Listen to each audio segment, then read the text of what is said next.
Hello, mega love shout out everyone. Ipapakilala ko lang muna ang aking boyfriend. Ito yung boyfriend ni Rose de Melod Vlog. Oh. Ito ang boyfriend ko. Hello, magandang umaga, gabi, araw, tanghali sa ating lahat. At sana nasa mabuti tayong kalagayan lahat. At sana gabayan tayo lagi ng ating Panginoon na may kapal. Actually, may nagtatanong kasi guys, itong buhok ko ay after ng premiere ko sa Batang Anak sa Labas ay ipapatanggal ko na guys. Ibabalik ko yung buhok ko kasi masyadong mabigat.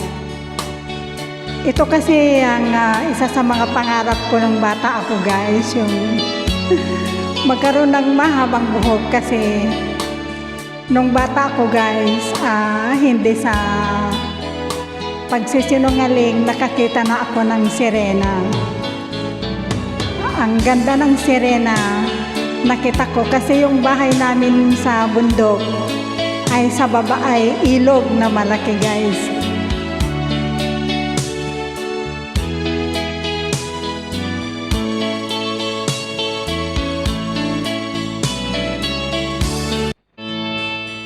Kung bakit nagustuhan kong magpalagay ng long hair, extension. Actually, ituloy ko. Nung bata kasi ako guys, nakakita na ako talaga ng sirena na hindi ko na sinama doon sa story kasi ayaw ng mga kapatid ko na ipalagay yun. Kasi daw baka mabas lang ako, baka raw walang maniwala. Pero sa totoo lang guys, nakita ko ang sirena nung bata ako talaga siguro mga 5 kasi may isip na ako. Nakatanaw ako sa baba ng bahay namin guys. Kasi may ilog. Ang tawag namin yon ay lipnok. Lipnok ang tawag namin doon. Ang ganda ng babae nakita ko, grabe. Ang nakita ko talaga ganito ang buhok niya. Ganito kahaba ang buhok niya. Hindi ko makakalimutan yon. Sabi niya sa akin, tinatawag ako, ganon. Tinatawag niya ako na bumaba na maligo. Pero sinabi ko sa nanay ko, kay inang, at saka sa auntie ko, sabi nila sinungaling daw ako kasi wala naman daw silang nakita. Pero sa akin nagpakita 2 beses. Ang ganda-ganda guys. Hindi ko makalimutan. Ganito kahaba ang buhok niya talaga. Pero itong buhok na ito guys, ipapatanggal ko na after premiere ko. So maraming salamat sa mga sumabaybay sa story ng aking buhay. At sana matandaan nyo lahat yung mga pinagsasabi ko at baka agahan ko pa ang magtanong. Baka hindi ko na ipaabot ang December kasi excited ako. Maraming salamat sa mga followers at supporters ko. Umage channel, Parikoy, thank you. Siyempre ang number 1 na supporters ko. From Kingdom of Saudi Arabia, siyempre number 1 na fan ko yan. Sir Thinking OFW, siyempre idol, thank you. Tol Susana G, maraming salamat sa mga sumusubaybay. Si Koy Lauren Directo, siyempre ang aking anak-anakan sa YT World. Si Neljon Vlog, nako, huwag kayong patatalo kay Neljon Vlog kasi memorize lahat ng mga sinasabi ko guys.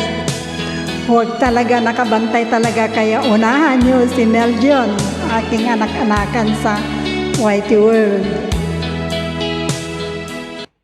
Thank you kay Nels TV, Ading Nels TV, thank you.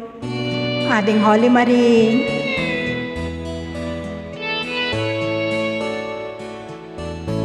Sisi ko'y Susana G. Sisi ko'y Princess Freya, #06.